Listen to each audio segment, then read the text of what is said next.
betul kau sholat tapi tidak ikhlas. Hayalah sholat, asar lagi. Barusan kita duhur, kok tidak ikhlas? Saya sholat Ustaz, betul kau sholat tapi main-main. Sholatnya, Allah, ya kana budu wa iya. Ihdinas sirat. Ada orang sholat bu, kayak ditiup angin. Gak ada juga sholat kayak Allah.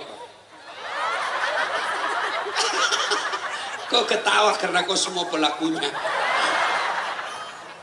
Kalau begini model sholatmu, mana Allah mau dengar? Malah ada ibu-ibu di Makassar tanya saya, Ustaz, boleh enggak sholat tidak pakai BH? Kenapa ibu? Dia bilang, panas Ustaz. Ya boleh sah, tapi bagaimana itu kalau kau ruku? Aduh. Mikafatan wala tattabi'u khutuwati syaitan innahu lakum adu mubin. Wahai orang-orang yang beriman, masuklah engkau ke dalam Islam secara sempurna dan janganlah engkau ikuti langkah-langkah setan, karena sesungguhnya setan itu musuh yang nyata bagi kalian. Ketika Bapak Ibu mendapat undangan pengajian ini, setan berusaha menggagalkan agar kita tidak datang. Setan itu paling tidak senang kalau umat Islam dengar ceramah. Maka digodanya kita agar tidak hadir di tempat ini. Tidak usah kau datang, tidak usah kau datang, lebih baik kau tidur. Tidak usah kau datang, lebih baik kau nonton sinetron. Alhamdulillah, setan yang ada di rumah berhasil kita kalahkan sehingga kita bisa hadir di tempat ini. Apakah setelah duduk di tempat ini setan menyerah? Tidak, digodanya lagi kita agar tidak dengar ceramah. Ya bisik kita, tidak usah dengar ceramah, pegang HP-mu, pegang HP-mu, pegang HP-mu. Jadi Bapak Ibu yang pegang HP saat saya ceramah, sesungguhnya kena godaan setan. Ya, bagaimana mau dengar ceramah kalau sibuk begini? Sudah dikasih tahu, masih juga dia pegang HP-nya.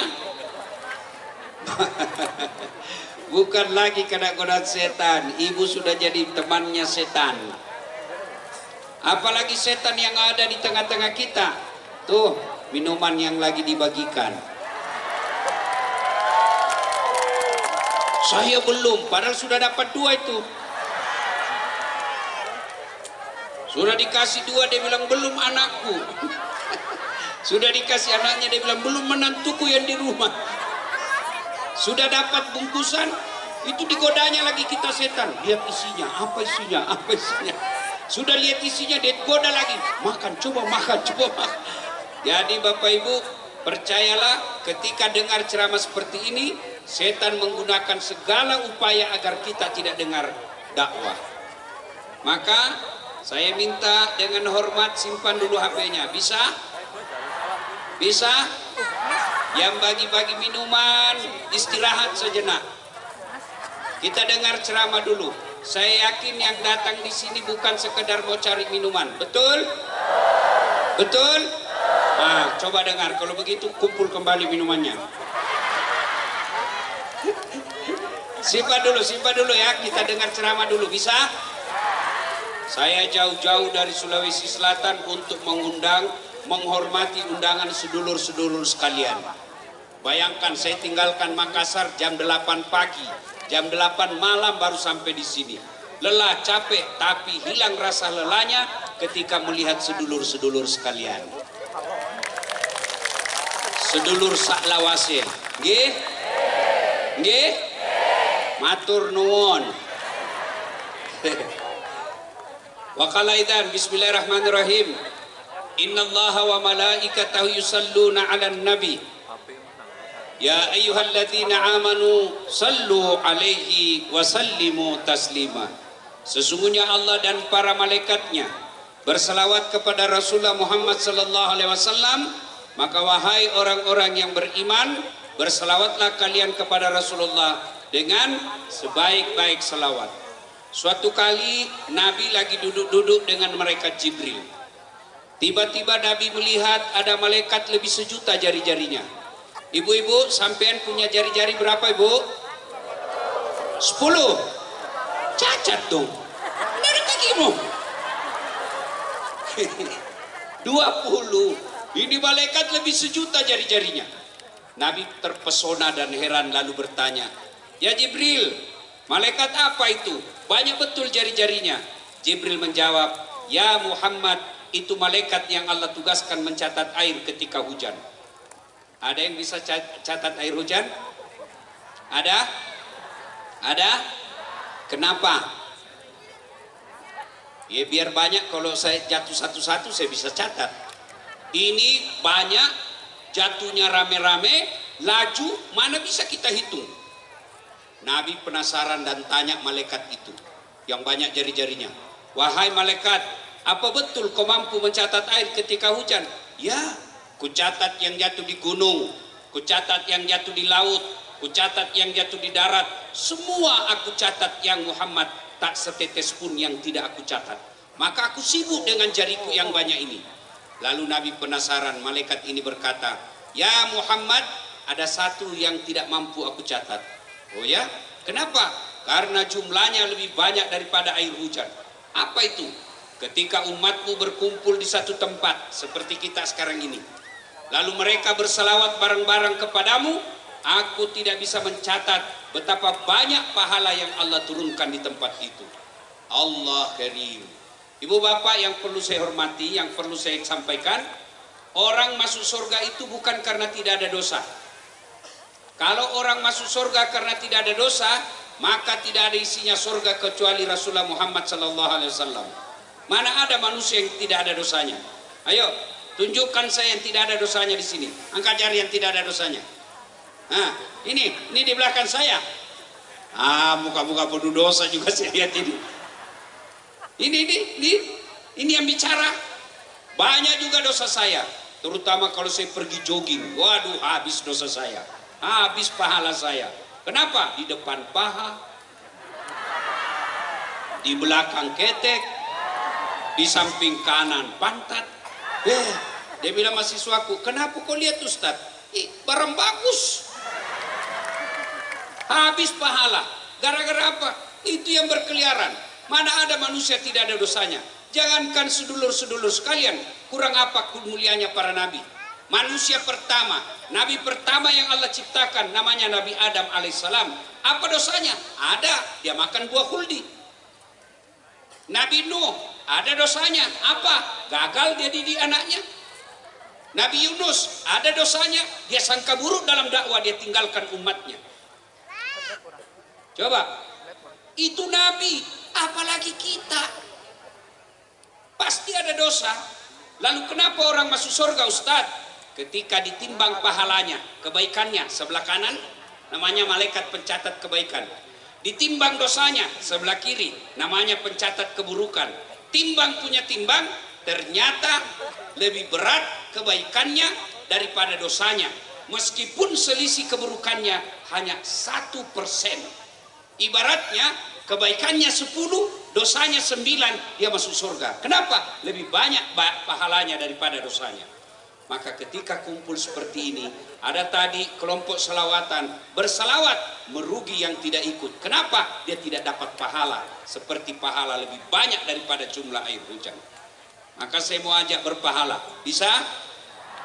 Saya mau ajak salawatan, bisa? Kita dengar mana lebih kencang suaranya emak-emak dengan bapak-bapak. Bisa? Oke, monggo. Yang merasa jenis kelamin laki-laki diam dulu. Kita dengar dulu ini emak-emaknya, ras terkuat di bumi. Sen kanan belok kiri. Ayo, emak-emak ya, bapak-bapak diam dulu. Emak-emaknya dulu, kita selawat bareng-bareng. Yuk. Salatullah salam ala toha salatullah ala yasin. Masya Allah, nilainya 9,6. Ah, sekarang bapak-bapak, ayo yang merasa jenis kelamin laki-laki, jangan mempermalukan jenis kelamin kita, yuk. Yuk, yang laki-laki, yuk. Salatut. Aduh, dobet. Allah. Rasul. Salatullah. Ala Yasin. Nilainya 9,5. Oke, sedulur-sedulur diam. Diam semua ya, kita dengar yang di atas. Udah kan, kita dengar ini kapan lagi kita kerjai Pak Jenderal. Ayo, monggo Pak Jenderal, ya. Ya, salatullah.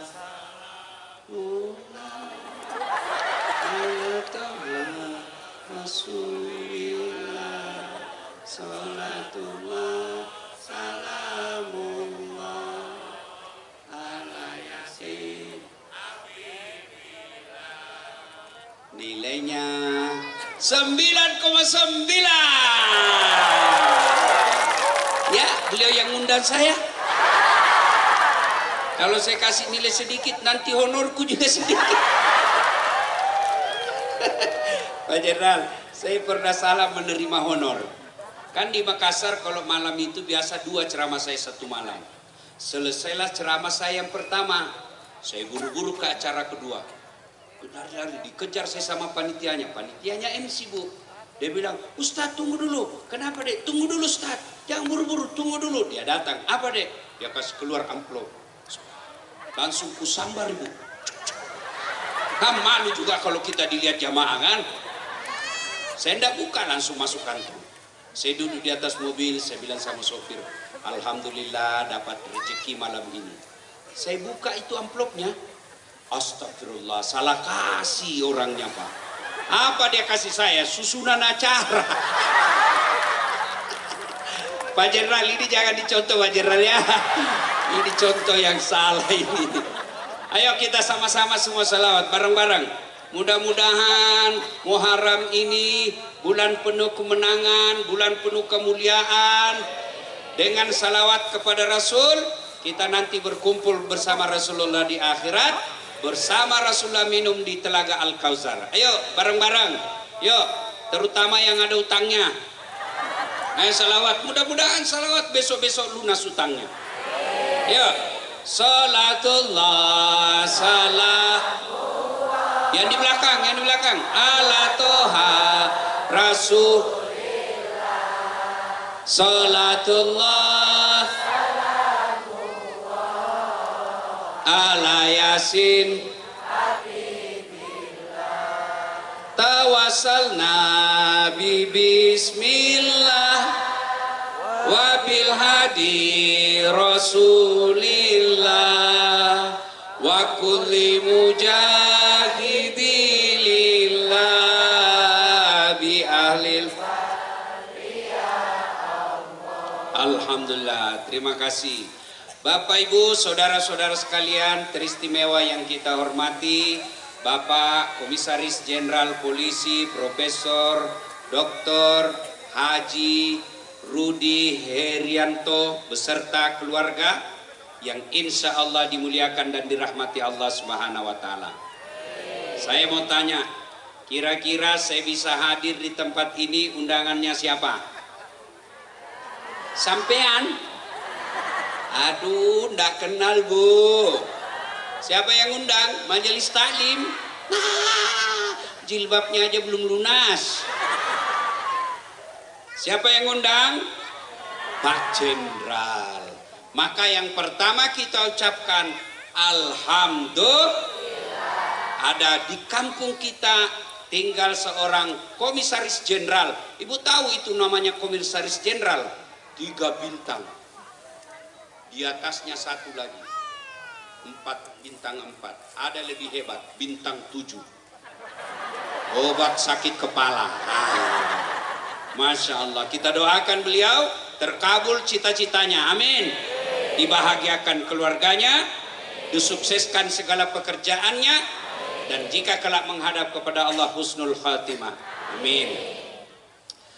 Sekarang bulan Muharram. Dulu waktu saya kecil, sebelum belajar agama, orang-orang tua saya, nenek-nenek dulu kita leluhur berkata, bulan Muharram itu bulan keramat. Ojo buat pernikahan, ojo buat pindah rumah. Kenapa? Keramat. Itu dulu. Dulu. Waktu apa? Waktu kita belum paham agama dengan baik. Ternyata setelah belajar agama dengan baik, baca beberapa kitab, sampai puluhan kitab, dengar kiai-kiai, baik dalam negeri maupun luar negeri, ternyata bulan Muharram itu adalah bulan penuh kemenangan. Tidak boleh katakan bulan Muharram jangan bikin kawin. Yang tidak boleh kawin di bulan Muharram yang sudah punya istri.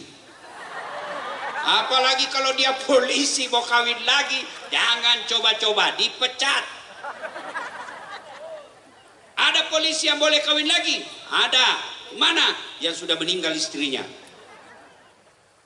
Ya, kalau Muharram kata, jangan kau nikahkan anakmu. Salah, nikahkan kalau sudah ada jodohnya. Jangan mulai bangun rumah. Salah, bangun kalau sudah ada rezeki. Kenapa?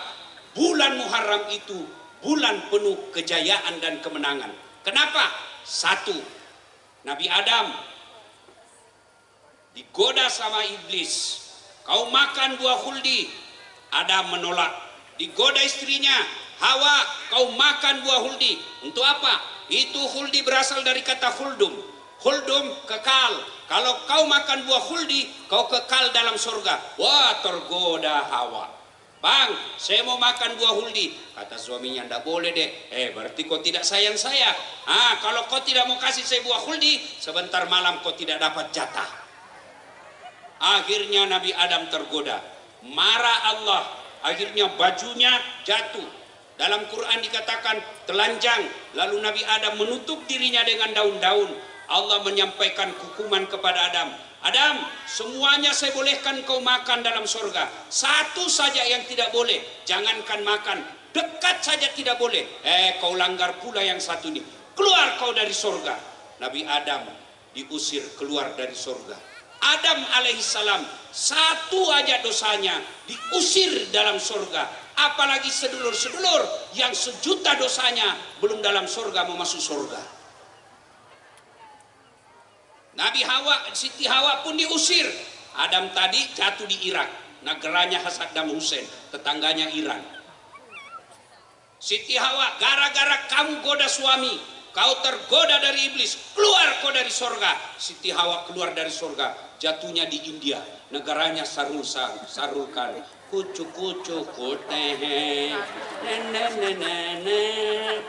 jatuh. Bayangkan bu, satu di Irak, satu di India. Penduduk dunia waktu itu cuma 2 orang.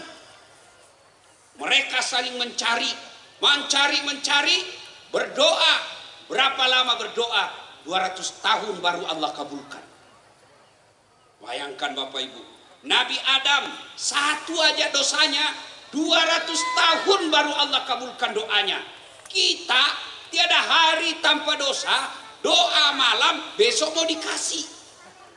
Memangnya ada orang dalam? Ayo, Nabi Adam satu dosanya doa 200 tahun baru Allah kabulkan. Di mana mereka dipertemukan Nabi Adam? Satu di Irak, satu di India. Di mana Nabi dipertemukan? Di Jabal Rahmah, Saudi Arabia, yang orang kalau pergi haji ada tugu di atas gunung, itu disebut Jabal Rahmah. Di situ Nabi Adam dipertemukan 200 tahun. Kapan kejadiannya? Tanggal 10 Muharram. Coba, Nabi Nuh dakwah. Berapa umurnya Nabi Nuh? 950 tahun. Berapa tahun jadi mendakwah? 900 tahun. Berapa muridnya? Tidak sampai 80 tahun. 80 orang. 900 tahun dakwah, muridnya tidak sampai 80. Berarti 10 tahun cuma dapat murid 1. Pesantren mana yang mau bertahan 10 tahun mengajar hanya 1 muridnya? Jenderal mana yang mau mengajar satu muridnya dalam 10 tahun. Ustadz mana yang mau mengajar 10 tahun ngajak dakwah cuma satu pengikutnya? Kalau saya pasti saya tinggalkan. Nabi Nuh begitu kurang ajarnya umatnya, dimaki-maki Nabi Nuh, sampai anaknya pun sendiri tidak mau ikut Nabi Nuh. Akhirnya Allah perintahkan, Nuh, kau bikin gunung, kau bikin perahu di atas gunung.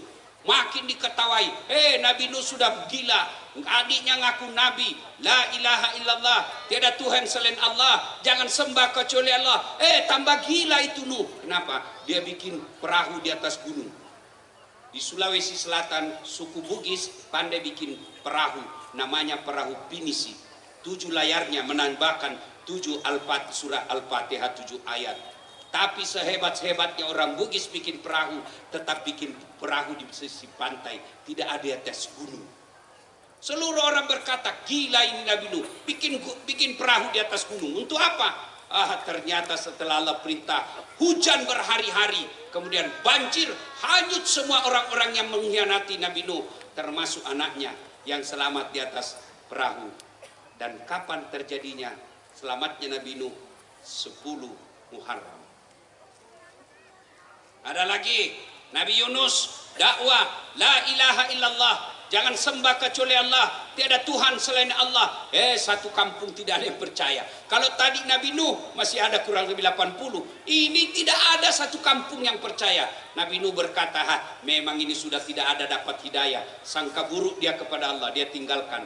Naik perahu, kemudian overload. Perahunya kelebihan penumpang. Kata kapten perahu yang sopirnya perahu, undi, siapa yang keluar namanya, itu yang dia buang di perahu.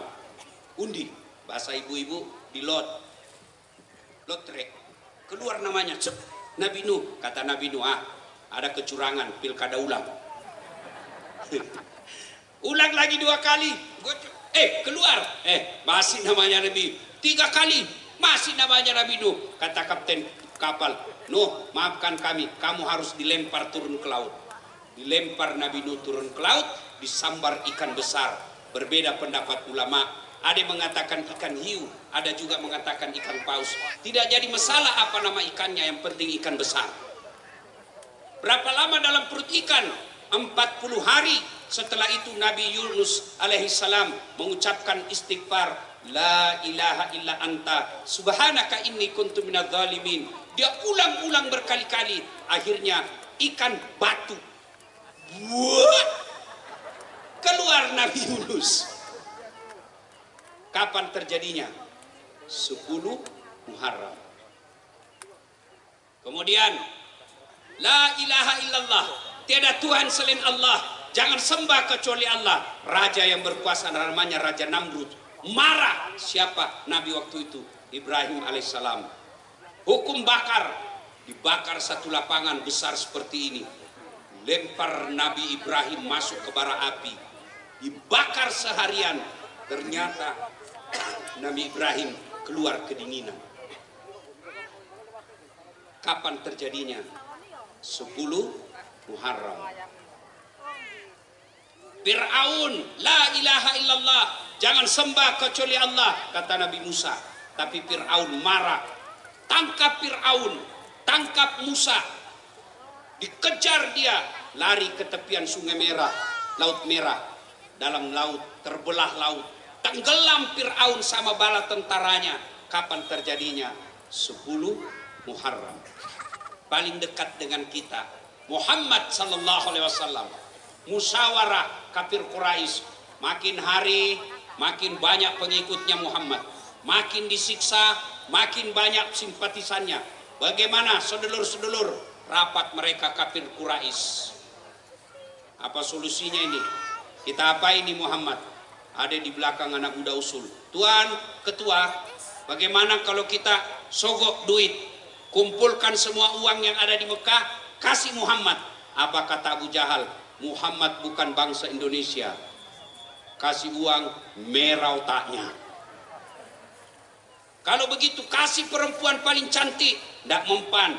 Kasih jabatan, tidak mempan. Kalau begitu diapain? Sudah, tidak usah macam-macam. Lalu apa? Bunuh dia. Setuju? Setuju. Rapat memutuskan besok malam Muhammad kita bunuh rame-rame. Ingat, hasil rapat tidak boleh bocor supaya Muhammad tidak melarikan diri. Setuju? Setuju. Siapa yang membocorkan hasil rapat, kita penggal hidup-hidup. Sekali pulang ada peserta rapat cerita sama istrinya, Bu, rahasia, jangan ngomong-ngomong ya, ini rahasia negara. Kata istrinya, tenang Pak, nggak bocor. Apa? Besok malam Muhammad mau dibunuh. Ayah, iya, tapi jangan ngomong-ngomong, rahasia. Istrinya besok pagi ke pasar. Rahasia, jangan ngomong-ngomong. Apa? Muhammad besok malam mau dibunuh, sebentar malam mau dibunuh. Rahasia, jangan ngomong-ngomong. Yang sudah dikasih tahu, dia pergi lagi ke tetangganya. Rahasia, jangan ngomong-ngomong. Oh, ternyata dari dulu perempuan ember bocor. Maka yang punya jabatan malam ini saya wasiatkan, kalau ada rahasia negara jangan kasih tahu istrimu, pasti bocor. Perempuan kan tukang gosip. Ini di depan saya. Kumpul pengajian begini masih gosip mereka. Dia betul tidak ngomong tapi mukanya apa? Apa sih? Ustadz pun digosipnya. Saya lewat tadi dia bilang, itu juga bajunya yang di YouTube. Ayo. Nah, akhirnya Nabi Muhammad keluar. Tapi sebelum dikepung rumahnya, Bu, seperti ini kira-kira rumahnya Nabi, lebih kecil dari ini. Rumahnya Nabi itu, Bu, kalau beliau berdiri sholat, kepalanya menyentuh langit-langitnya. Kalau beliau di kamarnya sujud, kakinya Rasulullah menyentuh kepala istrinya. Begitu kecilnya kamarnya. Ya. Lalu Nabi Muhammad dikepung rumahnya sama kafir Quraisy. Algojo-algojonya kafir Quraisy. Tentara pilihannya kafir Quraisy. Kepung sampai diriwayatkan kucing pun lewat pasti kelihatan. Allah perintahkan Nabi Muhammad untuk membaca satu ayat. Ada yang tahu ayat yang dibaca Nabi? Ada?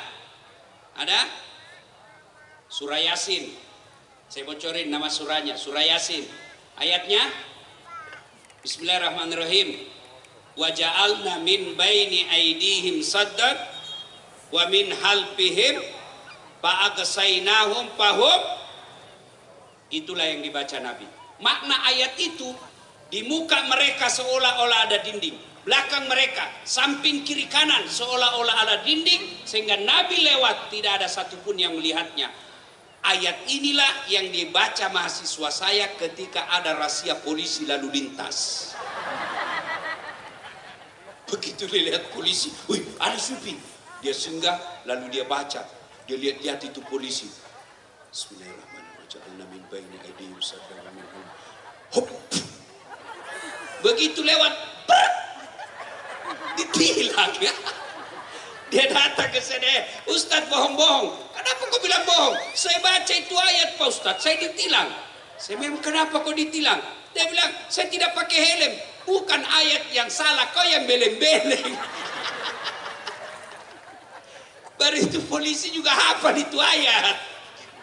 Ini resep bapak-bapak yang terlambat pulang, kemalaman pulangnya, supaya kau tidak dilihat istrimu, kau bacalah ayat ini. Begitu kau mau baca, istrimu sudah ada di pintu apa? Saya juga hafal itu ayat. Nah, akhirnya Nabi keluar. Tidak ada satupun yang melihatnya. Bebas. Begitu Nabi sudah jauh, Abu Jahal baru siuman dari penglihatan, digedor, dobrak pintunya Nabi, masuk, tempat tidurnya ada selimut di atasnya, berselimut, ditarik Muhammad. Ali bin Abi Thalib didapatnya. Ali, kau Ali, aina Muhammad? Mana Muhammad? Kata Ali, saya juga baru bangun. Kalau bahasa kita, saya juga baru bangun, bos. Apa ini masalahnya? Mana Muhammad? Saya juga tidak tahu. Akhirnya Abu Jahal jengkel, datang ke depan Ka'bah, lalu bikin pengumuman, saudara-saudara sekalian, penduduk Mekah, siapa yang mendapat Muhammad dan bisa membunuh dia dalam keadaan hidup atau mati, dia dapat Muhammad, saya kasih kau hadiah 100 ekor onta. Kalau uang sekarang 2,5 miliar. Larilah salah seorang, gemparlah di penduduk Mekah. Mereka yang jago dan cari uang bertebaran mencari Muhammad. Satu di antara mereka namanya Suraqah bin Malik. Jago cari jejak. Cara cari jejaknya, dia tidak lihat bekas-bekas kaki onta. Dia tidak lihat bekas-bekas kaki manusia di pasir. Apa? Penciumannya kayak anjing pelacak. Begini dia kalau cari jejak. Das Atlantik. Kenapa? Bau Rexona.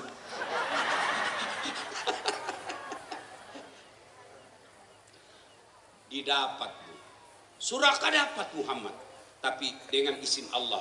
Turun pertolongan Allah. Dia naik ke atas kudanya Suraqah. Kuda itu berdiri. Kalau bahasa anak muda jumping. Ya, jumping. Naik dia, jatuh Muhammad. Naik lagi kedua kalinya, jatuh lagi. Naik lagi, jatuh lagi. Sampai 3 kali. Suraqah kemudian berkata, aduh, ini orang dilindungi nih. Akhirnya apa?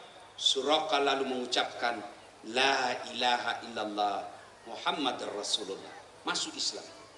Nabi kemudian bersembunyi di Gua Zur. Berapa lama? 3 hari. Di dalam Gua Zur, Nabi tidur karena kelelahan di pahanya Abu Bakar. Ketika itu Abu Bakar Siddiq melihat Nabi pulas tidurnya. Tiba-tiba dari dinding goa ada keluar kalajengking. Ibu-ibu tahu kalajengking kan? Tahu kalajengking? Abu Bakar bingung. Saya bangunkan Nabi, tidak tega. Nabi lagi pulas tidurnya. Saya tidak bangunkan, digigit kalajengking. Bingung Abu Bakar. Akhirnya Abu Bakar, dia masukkan tangannya di lubang kalajengking. Digigit kalajengking. Abu Bakar menahan rasa sakit. Belum selesai sakit tangannya, ada lagi kalajengking yang lain. Kakinya lagi dimasukkan. Dia tahan rasa sakitnya supaya tidak teriak. Abu Bakar dia gigit lidahnya. Sakit dia gigit. Akhirnya karena sakitnya keluar air mata. Air mata Abu Bakar keluar pas jatuh menyentuh pipinya Nabi. Bangun Nabi. Kalau bahasa kita, kenapa kau Abu Bakar? Aduh, kalajengking Rasul. Kenapa kau? Aduh, kalajengking. Nabi kata, kenapa kau tidak bangunkan saya? Saya tidak tega ya Rasul. Oh, tidak usah cemas. Mari. Nabi masukkan tangan beliau, lalu diambil, dia mengusapnya, mengecapnya, ambil air liurnya, lalu dia usapkan ke kaki dan jari Abu Bakar yang kena kesengatan. Alhamdulillah dengan izin Allah sembuh dengan air liurnya Nabi. Air liur Nabi, jangan ibu coba air liur suami. Begitu ibu kena kalajengking, air liurmu Pak, ini, tetanus. Nah, setelah itu, setelah tenang, Abu Bakar bersama Rasul melanjutkan perjalanannya. Disambut sampai di Kuba, disambutlah Nabi dengan lagu. Nabi membangun masjid, lalu melanjutkan perjalanan sampai ke Madinah, disambut dengan lagu Tala'al badru alaina min sani wajaba syukuru mada'a lahida. Coba ibu amalkan kalau datang suaminya. Datang suami dari sana, tolong. Nggak usah itulah ibu, lagu zaman sekarang saja. Sama saya, kalau datang saya, istri saya, dia sambut saya. Begitu saya duduk, dia duduk di samping saya, dialah sambil menyanyi. Bila kamu di sisiku, hati rasa syahdu. Wah, mantap. Inilah hadis sejarah, kisah yang dipakai ulama sehingga membenarkan yang menghalalkan lagu dan tidak mengatakan lagu haram. Lagu menurut saya tidak semua haram, tergantung syair dan liriknya. Kalau lagu-lagu dakwah silakan. Lagunya Omay Rama, mengapa mengapa minuman itu haram, karena merusak kepikiran.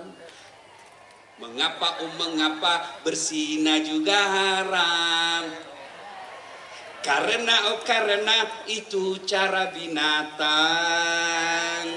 Kenapa semua yang asik-asik itu diharamkan? Kenapa semua yang enak-enak juga diharamkan? Jawabannya, dengar jawabannya.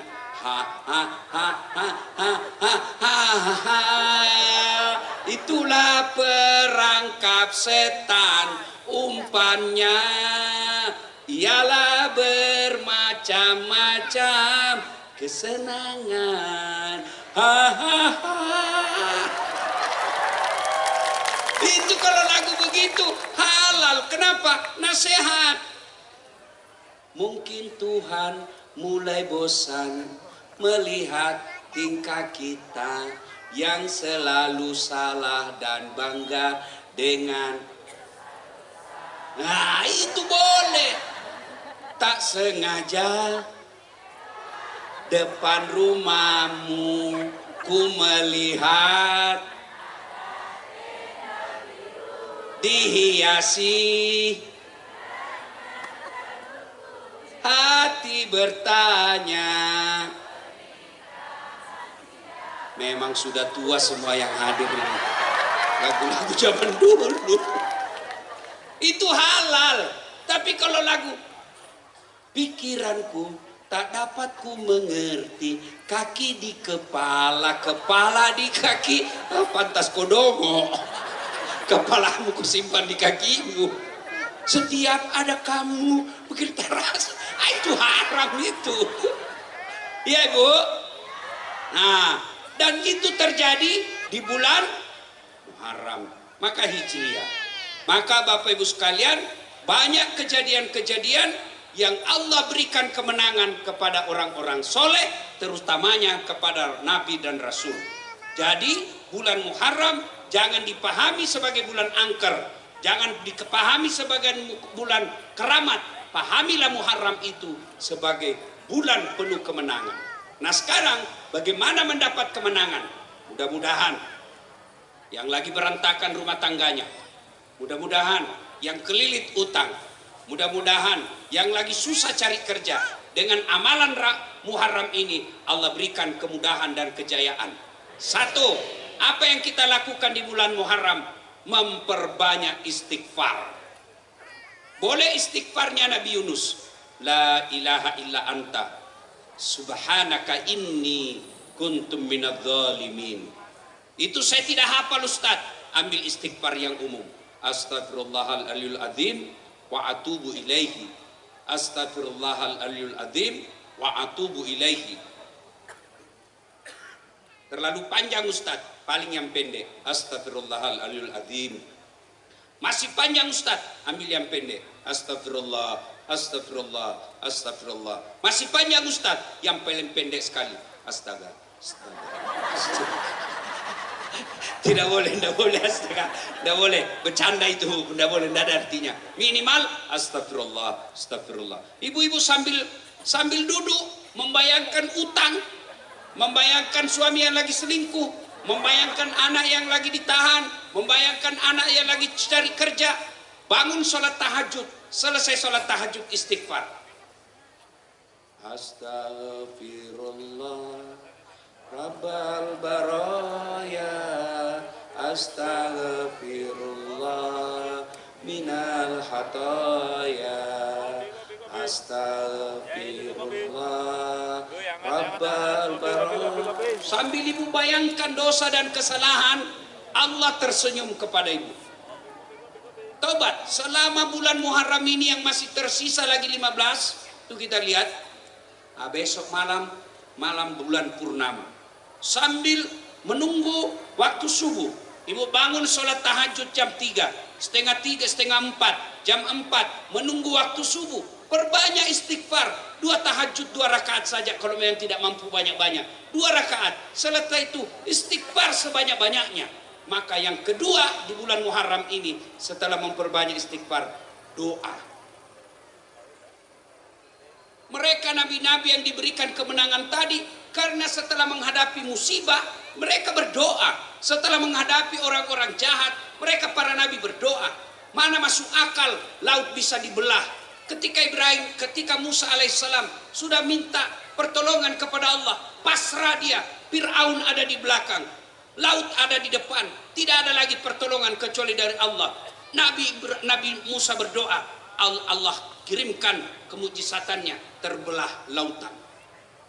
Maka ketika ibu sudah melakukan segala, rasanya hidup ini sudah mau mati kita. Ya Allah, kau larang saya bunuh diri, kau larang saya menyembah selain engkau, kau larang saya berdoa kepada kecuali engkau ya Allah. Maka aku datang berdoa kepadamu. Ya Allah, lunasi utang-utangku, saya malu. Ya Allah, berikan anakku pekerjaan supaya dia tidak minta-minta, supaya dia punya harga diri. Ya Allah, berikan saya kemudahan rezeki supaya saya bisa umroh, saya banyak masalah, bantu saya ya Allah. Dan Allah ketika kita minta, Allah tersenyum. Dan Allah janjikan, ud'uni astajib lakum, mintaku kepadaku, pasti saya kabulkan.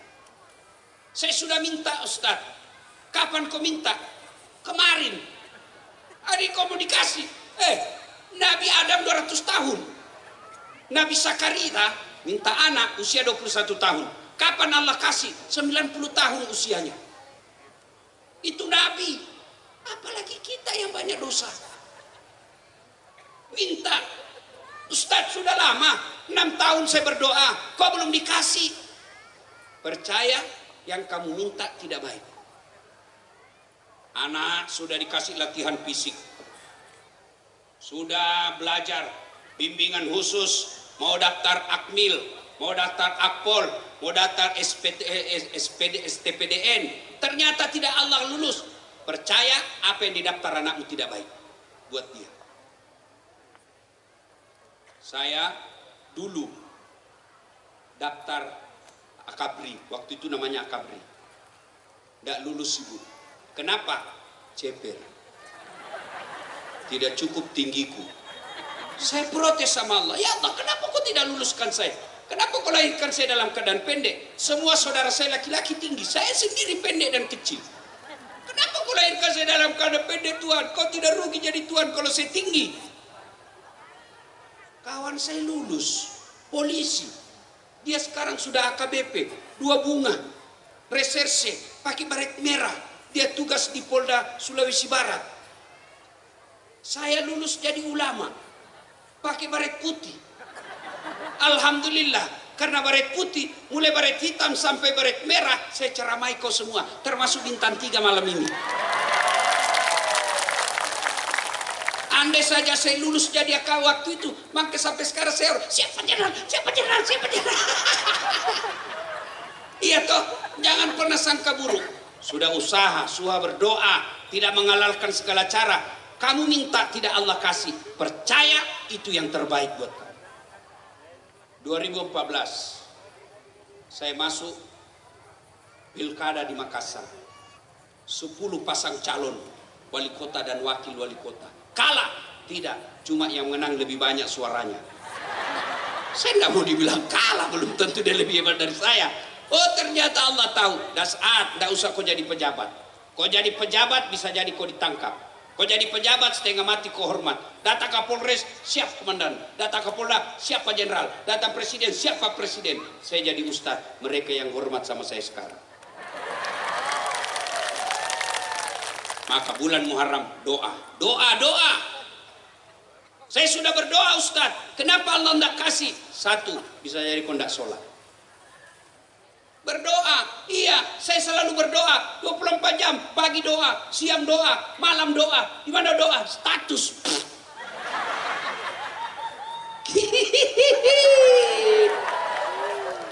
Dia berdoa aja di Facebook. Berdoa aja di Instagram, ya Allah lindungi suamiku. Sibuk betul Tuhan mau baca statusmu. Beleng-beleng. Bagaimana Allah mau kabulkan doamu kalau kau tidak sholat? Saya sholat Ustaz. Betul kau sholat tapi tidak ikhlas. Ayalah sholat.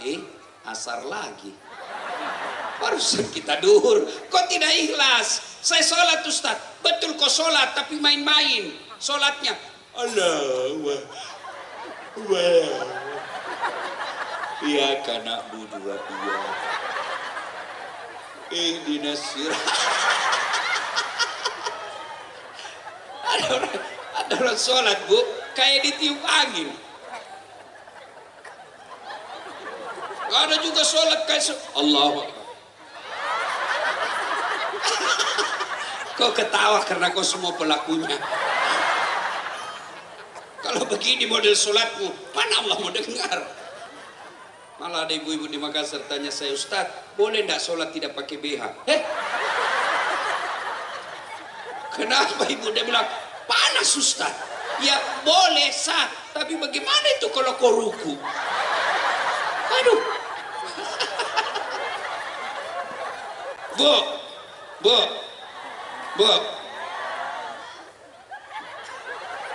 Pergi menghadap sama Pak Jenderal tidak pakai gitu.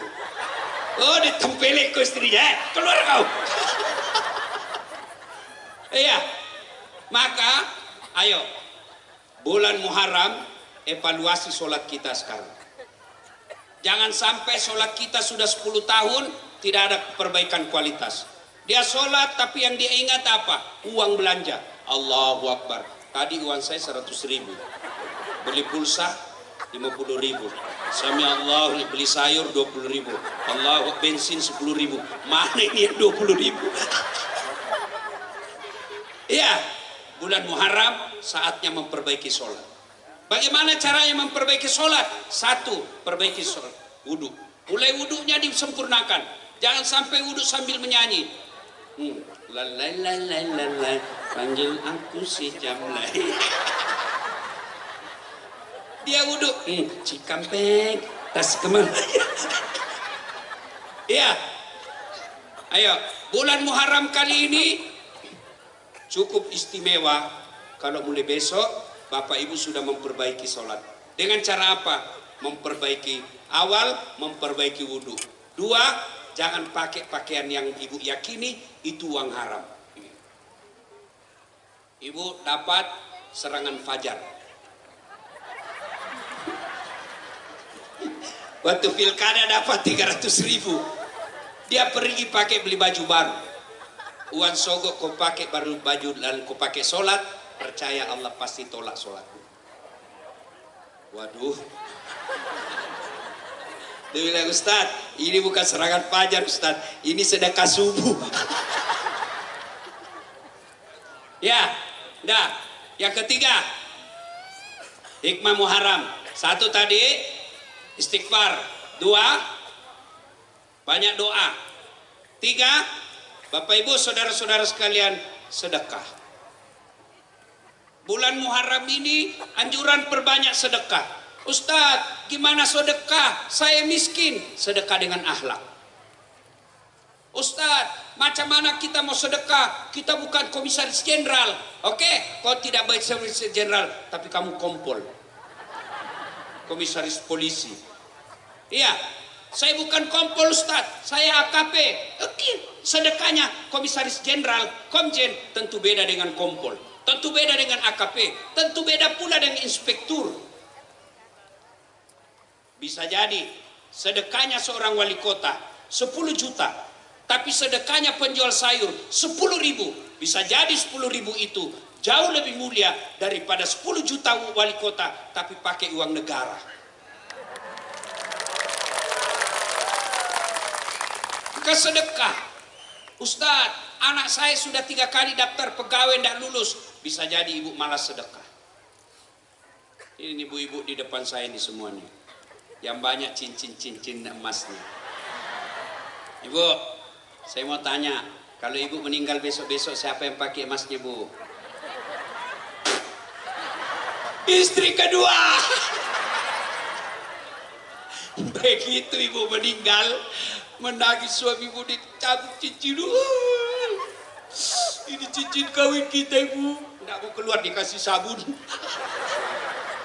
Sudah dicabut cincinmu, dicabut lagi gelangmu. Ini usia pernikahan kita yang ke-20. Sudah itu dia cabut lagi kalungmu. Ini ya waktu umroh saya belikan kau emas Dubai. Terakhir gigi palsumu pun dia cabut. Selesai itu semua emasmu dia kumpul, dia ikat dalam sapu tangan. Dia simpan dalam laci sambil menangis. Terlalu cepat kau tinggalkan saya. Rasanya aku tidak bisa melanjutkan hidupku. 3 bulan kemudian pergi reuni teman kuliah. Ketemu temannya yang janda. Wabillahi taufiq wal hidayah. Cincinmu tadi yang dia kumpul, dia bungkus pakai sapu tangan, dia lupa kata-katanya. Rasanya aku tidak bisa melanjutkan hidup. Dia bilang, dapat harapan baru. Makanya Bu, daripada emas berlianmu dipakai istri kedua, mending kirim ke yatim piatu, mending kirim ke pembangunan masjid, mending kirim ke anak hafal Quran. Saya selalu nasihati keluarga saya yang kaya, teman saya yang kaya. Ibu-ibu kau yang kaya, ngapain kau pakai yang asli? Pakai aja yang palsu. Meskipun palsu, orang tidak percaya itu palsu. Masa komisaris jenderal istrinya pakai palsu? Tidak mungkin. Pasti asli. Nah, pakai aja Bu yang palsu. Yang asli, bawa bangun masjid. Kalian yang miskin tidak usah pakai yang asli. Kenapa? Biar asli orang tidak percaya. Nah, dari mana dia dapat? Pasti palsu. Lebih baik pakai yang palsu, asli, kirim ke pembangunan masjid di kampungmu. Itu yang namanya pandai. Kalau rajin sedekah, berdoa dan tidak maksiat, apa alasan Tuhan menolak doa-doa? Kamu sudah rajin istighfar, berdoa, dan hartamu meskipun sedikit tapi kau sedekahkan, masa Allah menolak doa-doamu di bulan ini? Ayo doa sambil istighfar. Ada sedekah, sedekahlah semampu kita. Ustadz, saya hanya bisa sedekah 2 nasi bungkus. 2 nasi bungkus jauh lebih mulia daripada nasi bungkusnya caleg. Caleg bagi-bagi nasi bungkus, mau dicoblos. Ada lebih parah di kampung saya, tidak dicoblos kembali diambil karpet masjid. Beleng-beleng, sudah tidak terpilih, dicerita kau satu kampung. Sedekah, ibu-ibu yang banyak jilbabmu, sedekahkan ke mereka yang tidak punya jilbab. Soal dia pakai atau tidak bukan urusan kita. Ngapain punya jilbab 30? Untuk apa? Ibu pakai 3 sekali keluar. 2 aja dia bilang orang, oh sudah gila, kesian itu ibu. Iya, yang punya sepatu sampai 10 pasang, ngapain 10 pasang? Pakai 2 pasang aja, beda kanan dengan kiri. Orang bilang, aduh sudah gila itu semenjak suaminya kawin lagi. Maka lebih baik kasih orang yang tidak punya sepatu selama dia pakai sepatunya. Oh, apalagi kalau bapak ibu belikan sendal ustaz. Bukan saya. Tapi kalau mau juga enggak apa-apa. Sedekah sepatu kepada ustaz. Dia pakai pergi ceramah. Sedekah sendal kepada ustaz. Dia pakai pergi pengajian. Sedekah baju kepada ustaz. Dia pakai pergi dakwah. Ibu dapat pahala jariah seperti pahalanya sang ustaz. Maka sedekahlah di bulan Muharram ini. Yang keempat, Bapak Ibu saudara-saudara sekalian, yaitu puasa.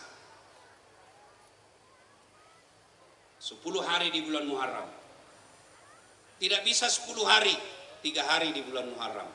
Tidak bisa 3 hari, minimal 2. Tidak bisa juga 1.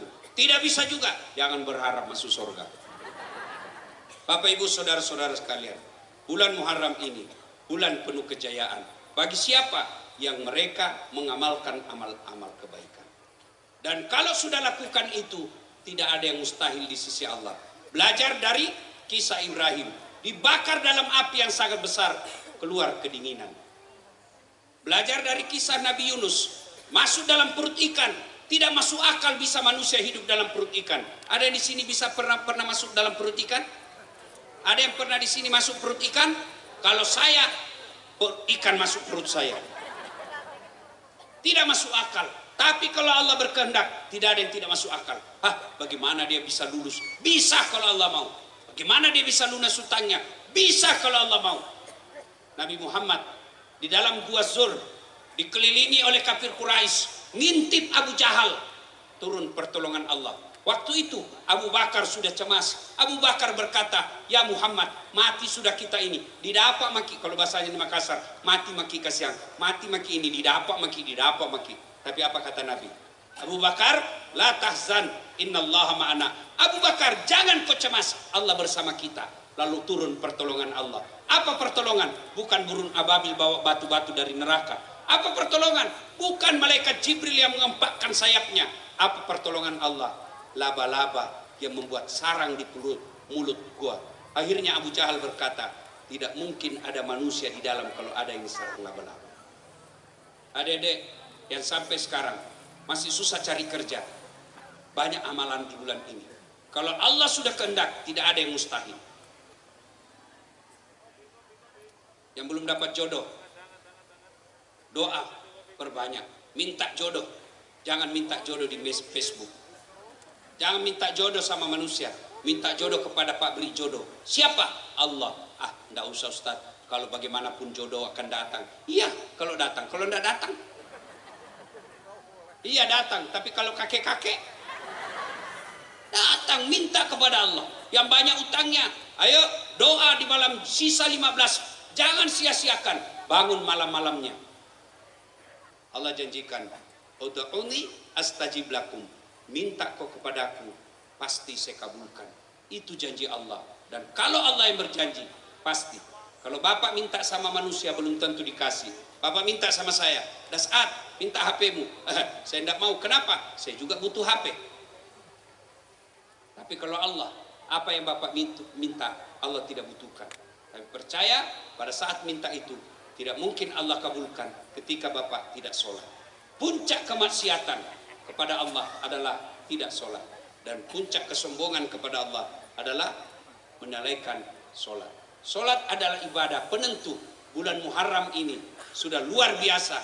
Kalau selama ini malah sholat, sudah sholat, percaya berarti Bapak sudah mendapat kejayaan di bulan Muharram ini. Kalau selama ini sholatnya masih di rumah, bulan Muharram dia datang berjamaah di masjid, percaya itulah bulan kemenangan pada bulan Muharram ini. Ibu-ibu selama ini jarang kita lihat dia pakai jilbab. Mulai malam ini dia pakai jilbab dan jilbabnya dia tidak pernah lepas. Percaya bulan Muharram Bapak Ibu dapat mendapat kejayaan. Ibu Bapak saudara-saudara sekalian, bulan Muharram bulan penuh kemenangan bagi mereka yang menginginkannya. Ibu Bapak, mudah-mudahan ada manfaat. Inilah saja tausiah kita. Mudah-mudahan ada manfaatnya. Terima kasih Pak Jenderal atas undangannya. Mudah-mudahan Bapak sehat walafiat. Kita doakan terkabul hajat dan keinginannya. Bayangkan, untung ada seorang jenderal di tengah-tengah kita yang bisa memfasilitasi buat pengajian seperti ini. Kewajiban kita mendoakan beliau sehat walafiat, karirnya makin lebih baik, keluarganya bahagia. Demikian, ini tausiah. Mudah-mudahan ada manfaat, lebih dan kurangnya mohon dimaafkan. Sebelum kita akhiri, mari kita berdoa, mohon izin untuk mengaminkan. Kita awali dengan mengirimkan suratul Fatihah kepada Rasulullah Muhammad SAW. Khasiat dan keutamaannya kita ikhlaskan. Untuk yang mengundang kita malam ini, mudah-mudahan terkabul segala hajat dan keinginan. Ila hadratin Nabi Mustafa Muhammad SAW, summa hususil sahibul bait. Al-Fatihah. A'udzu billahi minasyaitonir rajim. Bismillah. Alhamdulillahi rabbil alamin. Arrahmanir rahim. Maliki yaumiddin. Iyyaka na'budu wa iyyaka nasta'in. Ihdinas siratal mustaqim. Shiratal ladzina an'amta 'alaihim ghairil maghdubi 'alaihim waladdallin. Amin. A'udzu billahi minasyaitonir rajim. Bismillahirrahmanirrahim. Allahumma shalli ala sayyidina Muhammad wa ala sayyidina Muhammad. Allahumma ghfir lil mu'minina wal mu'minat wal muslimina wal muslimat al ahya'i minhum wal amwat innaka sami'un qaribun mujibud da'wat wa qadiyal hajat. Allahumma ghfir lana wa liwalidayna warhamhuma kama rabbayana shaghira. Allahumma inna nas'aluka salamatan fid din, salamatan fid dunya wal akhirah, wa afiatan fil jasadi, wa siyadatan fil ilmi, wa barakatan fil rizqi, wa taubatan qablal maut, wa rahmatan indal maut, wa maghfiratan ba'dal maut. Allahumma hawwin alaina fi sakaratil maut, wa najatan minan nari wal afwa indal hisab. Rabbana la tuzigh qulubana ba'da idh hadaitana wa hab lana min ladunka rahmah innaka antal wahhab.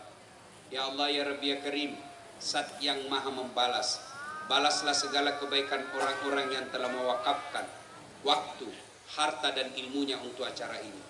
Angkat harkat dan martabatnya, wujudkan cita-citanya, bahagiakan keluarganya, dan jika kelak menghadap kepadamu, hadapkan dalam iman dan Islam. Ya Allah ya Rabbi ya Karim, Zat yang mengabulkan hajat dan permohonan, kabulkan segala hajat yang hadir di tempat ini ya Allah. Wujudkan segala doa-doa orang yang hadir di tempat ini ya Allah.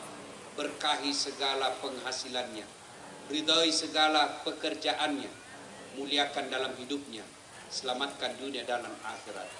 Rabbana la tuzigh qulubana ba'da idh hadaitana wa hab lana min ladunka rahmah innaka antal wahhab. Rabbana atina fid dunya hasanah wa fil akhirati hasanah wa qina adzabannar wa qina adzabannar wa qina adzabannar. Subhana rabbika rabbil izzati amma yasifun wa salamun alal mursalin walhamdulillahi rabbil alamin. Terima kasih. Usikum wa nafsi bitaqwallah fastabiqul khairat. Assalamualaikum warahmatullahi wabarakatuh.